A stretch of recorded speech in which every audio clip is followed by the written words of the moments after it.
ఆ జిల్లా కాంగ్రెస్లో కల్లోలం కంటిన్యూ అవుతుంది. అధిష్టానం చెప్పినా ఎవరేం చెప్తే మాకేంటి, మా పంతం మాదే అన్నట్లుగా కాంగ్రెస్ నేతలు వ్యవహరిస్తూ వర్గ విభేదాలను పెంచి పోషిస్తున్నారని రాజకీయ వర్గాల్లో చర్చ జరుగుతుంది. తాజాగా రాజీవ్ గాంధీ జయంతి సందర్భంగా మరోసారి కాంగ్రెస్లో వర్గ విభేదాలు భగ్గుమన్నాయి. ఎవరికి వారే యమునా తీరే అన్నట్లు నేతలు వ్యవహరిస్తున్నారని సెకండ్ క్యాడర్ మదన పడుతుందట. అసలు ఇంతకీ ఆ జిల్లా కాంగ్రెస్లో ఏం జరుగుతుంది? రాజీవ్ గాంధీ జయంతి సందర్భంగా జరిగిన పరిణామాలేంటో ఈరోజు తెరచాటు రాజకీయాల్లో చూద్దాం.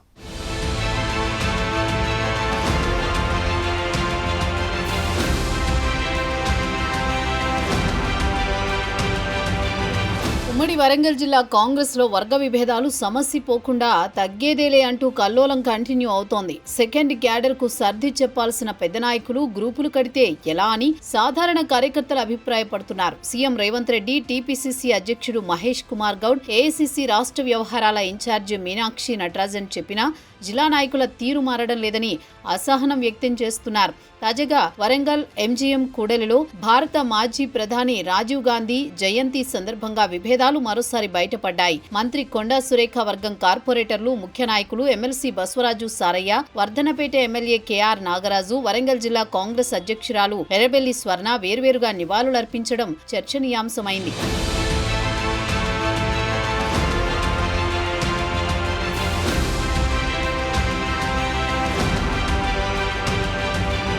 ఇదిలా ఉంటే రాహుల్ గాంధీ జన్మదినం రోజు కూడా కొండా మురళి చేసిన కామెంట్స్ జిల్లా రాజకీయాలతో పాటు స్టేట్ పాలిటిక్స్ ని షేక్ చేశాయి. అనంతరం జరిగిన రాజకీయ పరిణామాల తర్వాత ఉమ్మడి వరంగల్ జిల్లా కాంగ్రెస్ నాయకులందరూ కలిసికట్టుగా ఉండి పనిచేయాలని పార్టీ పెద్దలు ఆదేశించారు. అలాగే రానున్న స్థానిక సంస్థల ఎన్నికల్లో ఎక్కువ స్థానాలు కైవసం చేసుకోవాలని టీపీసీసీ క్రమశిక్షణ కమిటీ సూచించింది. అయినా ఎవరేమి చెబితే మాకేంటి, మా పంతం మాదే అన్నట్టుగా వరంగల్ జిల్లా కాంగ్రెస్ నాయకులు వ్యవహరిస్తున్నారు. వరంగల్ ఎంజీఎం కూడలిలో రాజీవ్ గాంధీ విగ్రహానికి నివాళులర్పించడానికి కొండా వర్గం, సారయ్య వర్గం వేరువేరుగా చేరుకున్నారు. పోటాపోటీగా నినాదాలు చేశారు.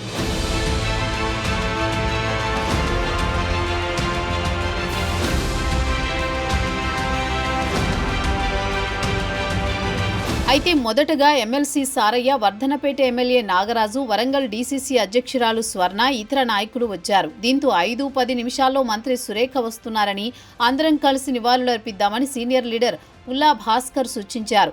అయినా అదేమీ పట్టించుకోకుండానే ఎమ్మెల్సీ, ఎమ్మెల్యే, జిల్లా అధ్యక్షురాలు రాజీవ్ గాంధీ విగ్రహానికి పూలమాలలు వేసి నివాళులర్పించారు. అటు నుంచి మంత్రి కొండా సురేఖ వస్తున్నట్టు గమనించి వారు అక్కడి నుంచి వెళ్లిపోయారు. ఆ తర్వాత మంత్రి కొండా సురేఖ కాంగ్రెస్ స్థానిక నేతలతో కలిసి రాజీవ్ గాంధీకి నివాళులర్పించి కేక్ కట్ చేశారు. రాజీవ్ గాంధీ జయంతి సందర్భంగా కాంగ్రెస్ నేతలు వ్యవహరించిన తీరు మరోసారి వరంగల్ జిల్లా కాంగ్రెస్ లో రాజకీయ దుమారం రేపుతోంది. ఈ పరిణామాలతో టీపీసీసీ చెప్పిన వరంగల్ జిల్లా నేతల తీరు మారలేదు. ఇంకా ఎప్పుడు మారతారోనని పాత కాంగ్రెస్ నేతల్లో గుసగుసలు వినిపిస్తున్నాయి. వర్గ విభేదాలపై వాళ్ల విజ్ఞతకే వదిలేస్తున్నానని మంత్రి కొండా సురేఖ సింపుల్ గా చెప్తున్నారు.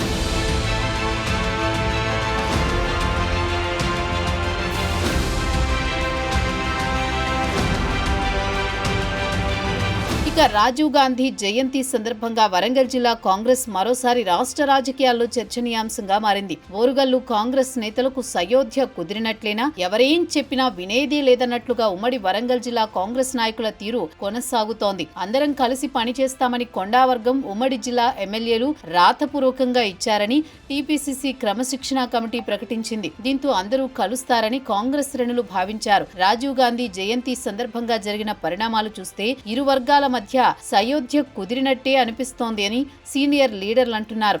కాంగ్రెస్ ప్రజాప్రతినిధుల విభేదాలతో పార్టీ శ్రేణులలో తీవ్ర గందరగోళం నెలకొంది.